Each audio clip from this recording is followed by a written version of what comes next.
நடிகர் நாகார்ஜுனோடைய இளைய மகன் அகில் அகிலேனுக்கு திருமண நிச்சயதார்த்தம் நடந்து முடிஞ்சிருக்கு. தெலுங்கு திரையுலகில் முன்னணி நடிகர்ல ஒருவரான நாகார்ஜுனோடைய இளைய மகன் தான் அகில் அகிலேன். தன்னுடைய நீண்ட நாள் காதலே திருமணம் செய்யிருக்காரு. இந்நிலையில தான் அகிலுக்கும் ஜைனப் ராப்திஜிக்கும் என்கேஜ்மெண்ட் நடந்து முடிஞ்சிருக்கு.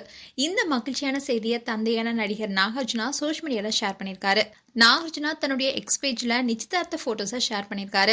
அதோட ஒரு போஸ்டும் போட்டிருக்காரு. அதுல என்னுடைய மகன் அகில் அகிலேனுக்கும் எங்களுடைய மருமகளாக இருக்கும் ஜைனப் ராவ்ஜிக்கும் இடையேயான நிச்சயதார்த்தம் அறிவிப்பதில் ரொம்பவே மகிழ்ச்சி அடைகிறோம். ஜைனப்பை எங்களுடைய குடும்பத்தில் வரவேற்பதில் ரொம்பவே மகிழ்ச்சி அடைகிறோம்.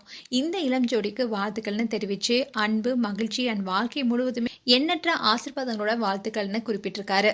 அகில் அகிலேனி 2015ல தி பவர் ஆஃப் ஜூவா என்ற படத்தின் மூலமா அறிமுகமானாரு. அவரு ஹலோ அண்ட் மிஸ்டர் மஜ்னு போன்ற படங்கள் நடிச்சிருக்காரு. ஆனா அவருடைய படங்கள் தமிழ்நாட்டில் பெரிய அளவில் வெற்றி பெறல. அண்ட் இவருடைய நிச்சயதார்த்தம் தெலுங்கு திரையுலகில் பேசும் பொருளா இப்ப அமைஞ்சிருக்கு. இனி வரும் நாட்களில் திருமணம் பற்றிய அறிவிப்புகளும் எதிர்பார்க்கலாம். நாகார்ஜுனோடைய மூத்த மகன் தான் நாக சைத்தன்யா. இவருக்கும் நடிகை சமந்தாவுக்கும் 2017ல திருமணம் நடந்தது. அண்ட் இவங்கக்கிடையே ஏற்பட்ட கருத்து வேறுபாடு காரணமா 2021ல பிரிஞ்சிட்டாங்க. இதை தொடர்ந்து நாக சைத்தன்யா நண்பரா பழகிட்டு வந்த ஜோபிதாவை காதலிக்க தொடங்கினாரு. இந்நிலையில தான் நாக சைத்தன்யாவுக்கும் ஜோபிதாவுக்கும் திருமண நிச்சயதார்த்தம் நடந்து முடிஞ்சது. அது மட்டும் இல்லாம இவங்களுக்கு டிசம்பர் 4 அன்னைக்கு திருமணம் நடைபெற இருக்கு. அந்த திருமண நிகழ்ச்சியை ஒளிபரப்புவதற்கான உரிமையை நெட்ஃபிளிக்ஸும் வாங்கியிருக்காங்க. இந்த சூழ்நிலையில தான் நாகச்சைத்தன்யாவுடைய தம்பி அகிலுக்கு என்கேஜ்மெண்ட் முடிஞ்சிருக்கு.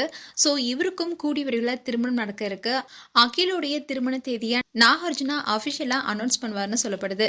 மேலும் அகில் அகிலேனி பற்றிய உங்களுடைய கருத்துக்களை கமெண்ட் செக்ஷன்ல சொல்லுங்க. இது போன்ற வீடியோஸை பார்க்க நியூஸ் தமிழ் கிளிட்ஸ் சேனலை சப்ஸ்கிரைப் பண்ணுங்க. மறக்காம நோட்டிபிகேஷன் பட்டனை கிளிக் பண்ணுங்க.